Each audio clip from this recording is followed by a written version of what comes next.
इस टाइम रात के 3 बज रहे हैं। मैं पिछले 6 घंटे से एक ही जगह पर बैठा हुआ हूँ। ना फोन, ना म्यूजिक, ना कोई डिस्ट्रैक्शन। मैंने डिसाइड किया था कि बस अयानो कोजी जैसा बनना है। मैंने सोचा था कि अगर मैं अपनी फीलिंग्स को मार दूंगा, अगर मैं लोगों को सिर्फ टूल्स की तरह देखना स्टार्ट कर दूंगा, तो शायद मैं भी अयानो कोजी की तरह बन सकता हूँ, यानी कि एक मास्टरपीस। पिछले 10 दिनों से मैं एक ही चीज पर रिसर्च कर रहा था, जो है व्हाइट रूम सिस्टम। वही ब्रूटल ट्रेनिंग, वही इंसेंट डिसिप्लिन जिससे एक परफेक्ट ह्यूमन क्रिएट किया जा सकता है। अयानो कोजी भी इसी सिस्टम का रिजल्ट था, यानी कि एक ऐसी जगह जहां बच्चों को बचपन से आइसोलेट करके ट्रेन किया जाता था, जहां इमोशंस को वीकनेस समझा जाता था और जहां सिर्फ रिजल्ट ही मैटर करते थे। तो आज मैं तुम्हें बताने वाला हूँ 5 ऐसी चीजें जो मैंने अपनी लाइफ में अप्लाई की थी, वो भी सिर्फ एक रीजन के लिए, जो था अयानो कोजी जैसा बनना। और जो मुझे रिजल्ट मिले हैं ये ऑनेस्टली शॉकिंग थे। बट मैं एक बात क्लियर कर देना चाहता हूँ कि यह वीडियो सबके लिए नहीं है। अगर तुम सिर्फ फालतू की चीज देखकर खुश हो जाते हो और रियलिटी फेस नहीं करना चाहते, तो अभी इस वीडियो को स्किप कर दो।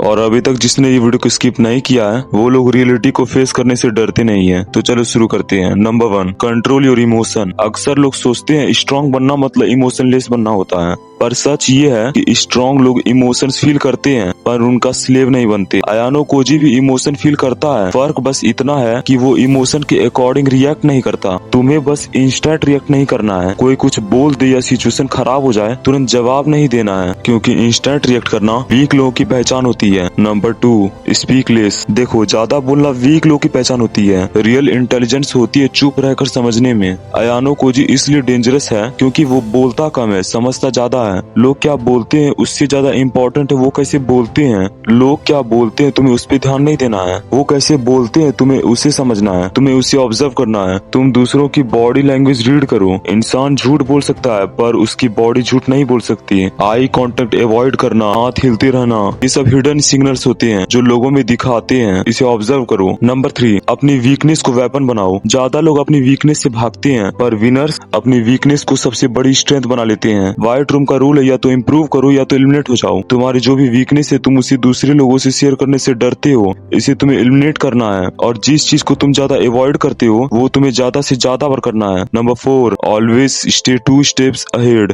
अयानो कोजी कभी प्रेजेंट में नहीं जीता था, वो फ्यूचर कैलकुलेट करता था। 2 स्टेप्स अहेड रहने का मतलब है सिर्फ अभी क्या हो रहा है ये मत सोचो, बल्कि ये सोचो कि आगे क्या होने वाला है। नॉर्मल लोग सिर्फ सामने जो दिखता है उस पर सिर्फ ध्यान देते हैं, सोचते ही नहीं कि नेक्स्ट क्या हो सकता है। स्मार्ट लोग कुछ भी करने से पहले सोचते हैं कि अगर मैंने ये कर दिया सामने वाला क्या करेगा, उसके बाद मैं क्या करूंगा। इसे एक एग्जांपल से समझो। अगर तुम्हारी किसी से फाइट हो जाती है तो नॉर्मल लोग क्या करेंगे, इंस्टेंट रिएक्ट करेंगे और फ्यूचर में क्या हो सकता है ये सब नहीं सोचेंगे। लेकिन स्मार्ट लोग सोचते हैं कि अगर मैं इसे जवाब दूंगा तो फाइट बढ़ेगी और इससे लॉस मेरा ही होगा। अगर तुम 2 स्टेप्स आगे चलते हो तो तुम प्रॉब्लम आने से पहले ही उसे डिस्ट्रॉय कर सकते हो। नंबर 5, देखो, जब भी तुम कुछ अपने गोल्स पर काम करने जाते हो तो तुम्हें वो करने का मन नहीं करता।